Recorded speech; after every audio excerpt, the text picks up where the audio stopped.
PlayStation games. Dozens of amazing titles, consistently among the highest rated ever. Strong sales, hundreds of awards. PlayStation has many great games. And today, I'm going to rank several PlayStation games in a tier list that goes from pure gaming plus a maximum of 2 games in this tier. Pure gaming for games that almost reach the next level. It's amazing for games that you know are amazing. You know it's great for games good/great, could be better, and awful. And here I have a good amount of games, not all of them, just some I chose, no particular reason, I just felt like it. So, without wasting much more of your time, just please remember to subscribe if you feel like it, and thank you so much for 1,000 subs. Let's get to the ranking. And I'm going to start with games that don't have a franchise, at least not yet at the time this video is being released, and then move on to the franchises. And Days Gone is going into the amazing tier. I genuinely really like Days Gone. It's a good game. I love going back to it every now and then just to revisit the incredible bike gameplay it has. Honestly, one of the best vehicle mechanics I've ever seen in any video game. And riding through that world, beautiful with a heavy but peaceful atmosphere, is really cool. The story is good, but nothing mind-blowing, especially when compared to some of the other games on this list. Like I said, it's good, but maybe drags on a little more than I'd like. I love the characters, the lore, but the open world is just too empty, repetitive, and tiring for the game to reach pure gaming. So it is amazing. Death Stranding goes in the same tier as Days Gone. It's amazing. And it's actually one of the very few games on this list that I haven't finished yet. But I still wanted to include it because I was genuinely loving the game. I don't even remember why I stopped playing at that time, but honestly I think once I finish it, it could easily move up a tier. I understand the criticism people have about the game, that it feels like a delivery simulator, because at the end of the day, a lot of it is going from point A to point B to deliver something. But I think the journeys of the game are phenomenal. Even though the world is very empty, the game conveys something much deeper. That heavy, empty atmosphere is peaceful, almost therapeutic. Honestly, as long as you don't run into those creatures, which I forgot their names, those creepy monsters, the journeys are phenomenal. And not to mention, the game's mechanics are incredible. I love the variety of tools we have for traveling. Ladders, the ropes, the weight management mechanic, the way the character has to balance himself, the climbs, the descents, riding the bike, the car. It's a game that actually makes doing deliveries feel genuinely interesting. Infamous Second Son is almost in the same situation as Death Stranding, meaning I haven't finished it yet. But honestly, I don't think it would move up a tier. It fits perfectly into the, it's great category, which I think describes the game perfectly, good/great. Whenever I look into the game or even play it a bit,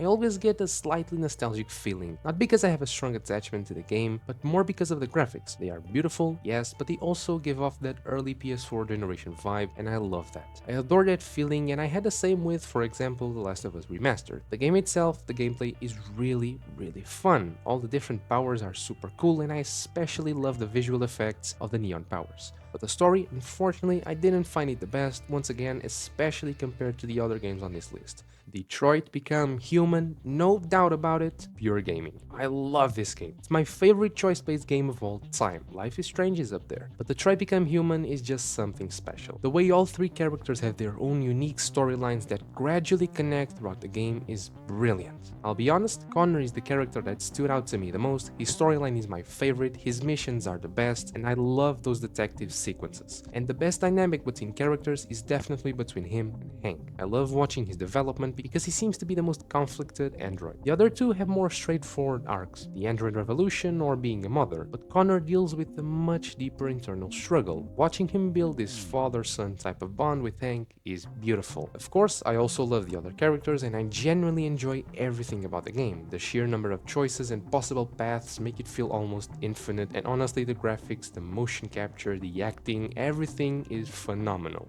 Ghost of Tsushima will definitely go into the pure gaming category. What a beautiful game. I went into Ghost of Tsushima expecting solid gameplay, excellent graphics, and an open world that looked like a painting, and I got all of that. But what I didn't expect was such a strong main character and a story that, yes, is very simple in its overall premise, but is executed extremely well. Jin Sakai is a character who absolutely deserved a sequel. Unfortunately, he won't be getting one, but I really enjoy the entire story about honor and and the ghost. Simple, but excellent. The main point most people bring up when they talk about Ghost of Tsushima is actually Tsushima itself, and of course, the gameplay. And those two are the areas where the game truly shines. The beauty of this world is surreal, and it's not just about the graphics. Yes, they are pretty, but it's the art direction that makes the world feel like a living painting, and even more when they added the Iki Island DLC. My god, what a stunning island. Mix all of this with the game's brutal and refined combat, and you've got the final touch that makes Ghost of Tsushima an absolutely incredible game. Returnal is PlayStation's roguelike that didn't sell all that well, isn't talked about much, and is sadly forgotten by most. And that's very unfortunate because it's without a doubt one of Sony's best games for the PS5 generation. The gameplay is incredibly fun, the movement is fast, fluid and satisfying, aiming and shooting feel buttery smooth, and it's the kind of game that keeps you on your toes at all times due to the sheer number of enemies you face and how the environment changes. And it's a gorgeous game, but not just graphically but in the attention to detail in the way the environment shifts and change. I'm placing it on the it's great tier because it's not exactly my favorite genre of game. I still like it a lot, which is why I think great fits perfectly. Now, starting with the franchises, Horizon Zero Dawn, one of PlayStation's best-selling games of all time, and I'm placing it on it's great. I like the game, okay? I like the story, the gameplay is fun, I enjoy some of the characters, and the world is visually stunning, but for me, it doesn't go much further than that.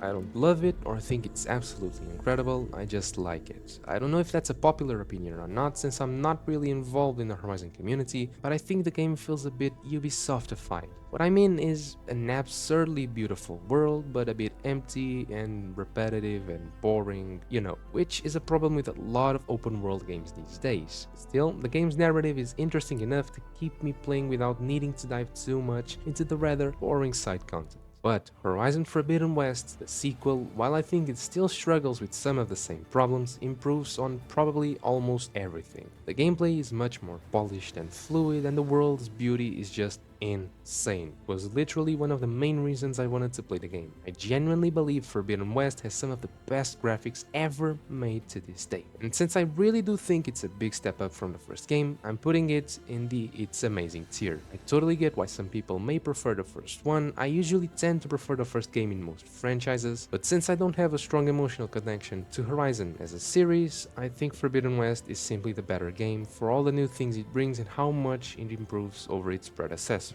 Uncharted 1 was the beginning of one of the biggest franchises in gaming history, and while yes, it's a good game, it has aged, and not in the best ways. Still, I played it not so long ago and I continue to enjoy it. The gameplay is rough, you can definitely feel that it's from an older era, nearly 20 years old now. Yeah, there are several sections in the game that feel held back by that slower, clunkier gameplay. It's just not smooth, and of course I'm saying this through the lens of 2025 because for its time the game was brilliant.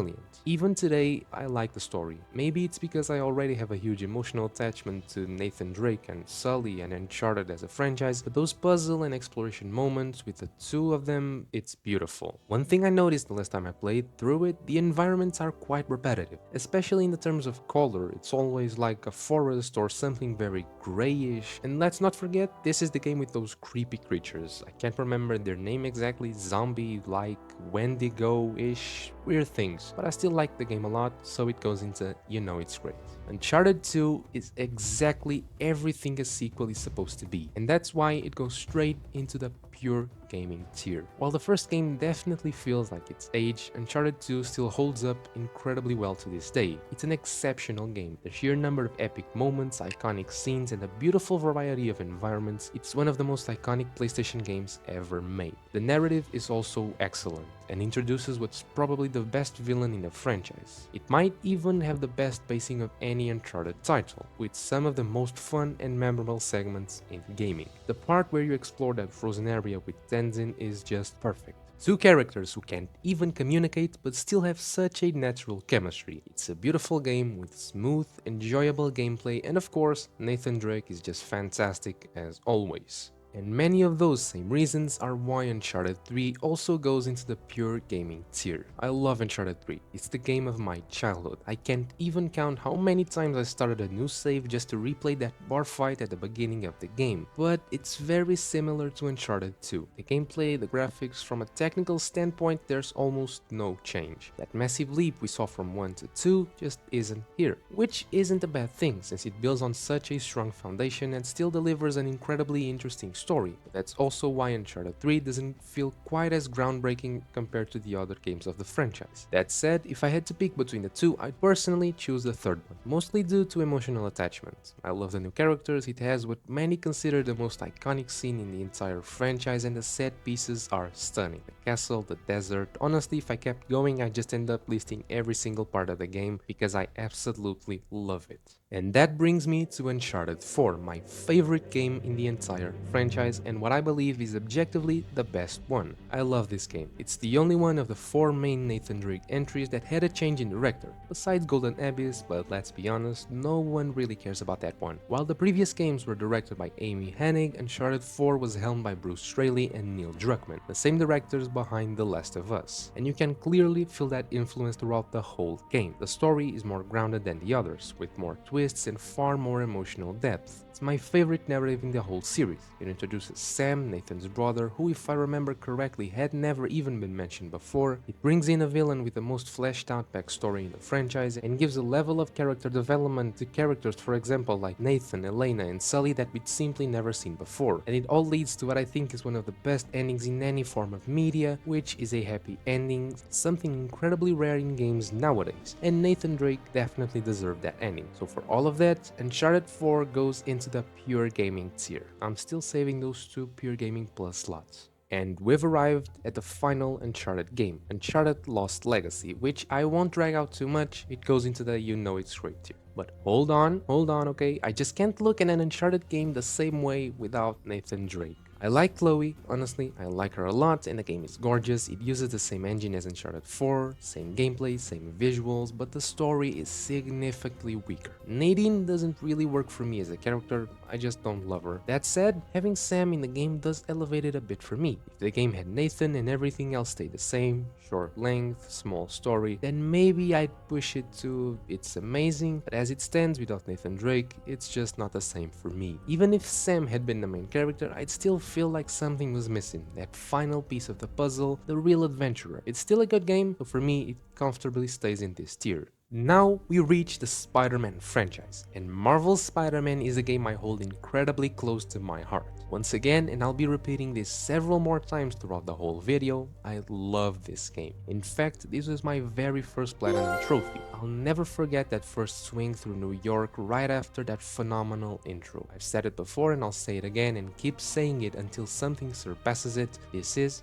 for me, the best adaptation of Spider-Man ever made. It captures Peter Parker and Spider-Man in their purest forms. The struggle to juggle both lives, his financial issues, his romantic relationships, the vibrant energy of New York City, the villains in all their classic glory, and a story that completely shatters you by the end. It's a complete game, one made with genuine love for this amazing character. The gameplay is rock solid, the map is beautiful, and even if it gets a bit repetitive, the feel of the gameplay totally makes up for it. So for all of that, for being such an incredible experience, it goes straight into the pure gaming tier. And that brings me to Spider-Man Miles Morales. And what a great game. You know, I love jumping back to this game during a very specific time of year, and maybe many of you do too. Christmas. There's something magical about playing it during the holidays. The map is 99% the same as the first one, but now covered in snow, and that alone makes it feel so much better. It's a short game, you can get the platinum in just a few hours, but it tells a solid story. Not exceptional, but very good. Some people even prefer the gameplay to the original, and I totally get that. It's a very cozy game, you just feel good playing it. I can't really criticize anything major aside from its short length and a story that could have been more impactful. Still, it doesn't quite reach the level of the first one for me, so it lands comfortably in the it's amazing tier, because honestly, it really is amazing. And now we arrive at the most divisive game in the franchise, Marvel's Spider-Man 2. For many, it was a massive disappointment, for others a fantastic sequel, and for me, it's a wonderful game, and nothing anyone says will ever take away how much I enjoyed it. But obviously, when you love something, you also see the flaws, and unfortunately, this game does have a few, and they're pretty noticeable. The biggest one, without a doubt, is the lack of development towards the final section of the game. From the moment Venom appears, I and many others feel like the game needed around 2, 3, or maybe 4 more hours to properly develop what was one of the biggest parts of the game's entire marketing campaign. But focusing on the positives, I think aside from the story, the game improves on everything compared to the previous two. The swinging is so much better, faster, smoother, with more and better animations, though honestly, I still think it could have been even more. But the web wings are just perfect, flying with them feels incredible, the combat is a huge improvement too, and don't even get me started on symbiote combat. The map is beautiful, double the size, way more to explore. I understand the criticism the game gets, I just don't agree with it as strongly. And for all the things it nails, for all the joy I had playing it, it absolutely earns a spot in pure gaming, no discussion. Now we get to The Last of Us. What an absolutely incredible game. Genuinely, there's not a single thing about it that I hate. Not one. Obviously, the first thing everyone always brings up, and rightfully so, is the relationship between Joel and Ellie, and how special, how memorable it really is. Even though they don't spend that much time together, the way we watch their bond grow slowly, naturally, chapter by chapter, it's one of the best things I've ever seen in any video game. Joel is such a well-written character. It's so easy to get attached to him. I mean, it only takes about 15 hours to finish the game, but still by the end, he became one of the most beloved characters in gaming history. And the same goes for Ellie. These two were clearly written and acted with so much care and attention, and it shows in every single scene. But the game isn't just about the story. Some people think the gameplay is weak. I personally don't agree, but I also won't say it's anything mind-blowing either. What I do love is the sheer brutality of it, especially in the remake.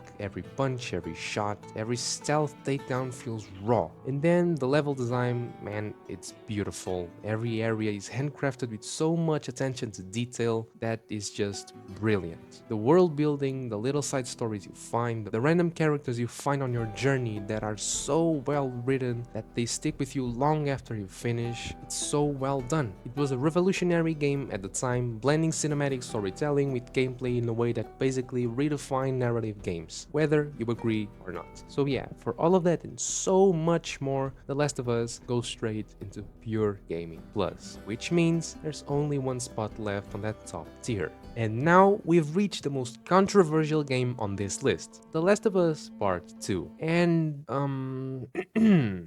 nah, I'm kidding. I don't completely hate this game. The Last of Us Part 2 was a game that split the fanbase like nothing else before it. It's a heavy story, one that the more you play, the less you want to see where it's going. It's raw, emotional, and just like the first game, it's deeply human, but this time a bit different. Anger, hatred, grief, revenge, pain, it throws everything at you. And look, I respect the people who think this game is phenomenal, I really do. I just don't agree. No, I don't like Abby, I don't like her story, I don't like her perspective. Yes, I get it, I just don't like it. There are a ton of reasons behind that, not just because of Abby, but honestly, she's the biggest one, and if I really sat down to unpack all of that, this video would be twice as long, and I don't want that. But still, as much as I have issues with the story, technically the game is insane. The stealth, the shooting, the brutal hand-to-hand combat, the physics, the lighting, the visuals, it's honestly one of the most technically advanced games I've ever seen. And I was so happy when they added the no return mode in the remaster, because this gameplay definitely deserves to be revisited anytime you want. In fact, I think more games should have this kind of mode, no question. Overall, this game breaks me because I love Ellie and she's genuinely one of my favorite characters ever. And that's what keeps this game from falling further down the tier list. So for that reason, and mostly for the characters from the first game, The Last of Us Part 2 goes in the It's Amazing tier. And now we've reached the final franchise on this list, God of War. And this is my favorite game of all time. This was the game that flipped the switch in me. It made me focus so much more on story-driven games. This story, this journey between Kratos and Atreus is so powerful, so special. And funny enough, it was actually my first God of War game ever. Still, despite that, my emotional connection to this game runs very deep. I knew right after the first fight against Baldur, which was completely mind-blowing at the beginning of the game, that I was in for something incredible. The father-son relationship between Kratos and Atreus shares a few similarities with The Last of Us actually, but it's also a bit different, because here, even though they're biologically father and son, they barely know each other. Watching the God of War slowly open his heart, watching Atreus grow, it's genuinely emotional. It's storytelling at its best. And even if we put the story aside, this game is still exceptional. My only major criticism is the enemy variety, and I know a lot of people agree on that, but the gameplay is absolutely insane. Every hit feels heavy, you feel like a literal god. Whether it's the axe or the blades, each weapon feels satisfying in its own way, and the runic attacks are just absurdly cool, visually stunning, and super fun to see. The armor designs are gorgeous, the map is breathtaking, and I don't just mean the world, I also mean the actual map UI. That 3D style layout where you can see everything from above, I love that thing. Every realm, every little area you get to explore, it all looks phenomenal. And when you combine all of that with one of the most emotionally powerful stories I've ever experienced, it's a recipe for something truly special. So of course, without any hesitation, God of War goes in the pure gaming plus, closing our two max games in this tier. And finally, last but definitely not least, God of War Ragnarok.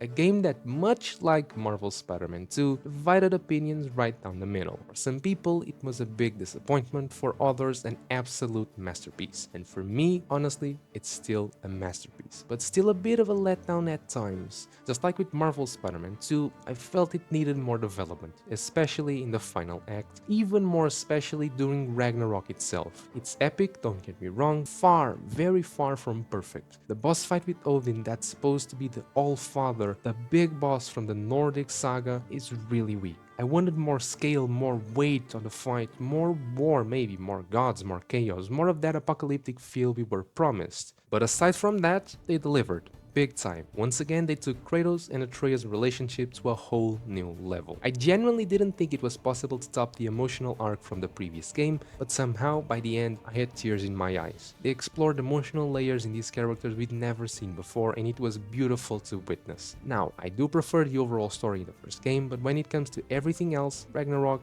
really stepped it up. The graphics obviously are phenomenal, but the world itself feels so much more alive. The maps are bigger, more detailed, more packed with stuff to discover, and they look just as stunning, maybe even more. The combat expanded with the addition of a third weapon, but in the process, we lost the good old bare knuckle brawling, which, yeah, I miss a lot. But still, the side content is fantastic, the world is rich, and the game as a whole is just absurdly good. So, with all that said, God of War Ragnarok lands right where it belongs, in the pure gaming tier. Not quite the same magic as its predecessor, but still an unforgettable experience. So that was my ranking of some of the best PlayStation games from the past few years. I'm sure a lot of you won't agree, and that's totally fine, that's the beauty of it. Let me know your changes down in the comments if you feel like it, and just remember this was all based on my personal opinion. If you want more content on a game that ended up in a pure gaming plus tier, right there on the screen is a video about all cut content from The Last of Us. Not all, but you get it. And yeah, you know the drill, if you feel like it, subscribe, go for it, drop a like, leave a comment, all that good stuff, and as always, thank you so much for watching.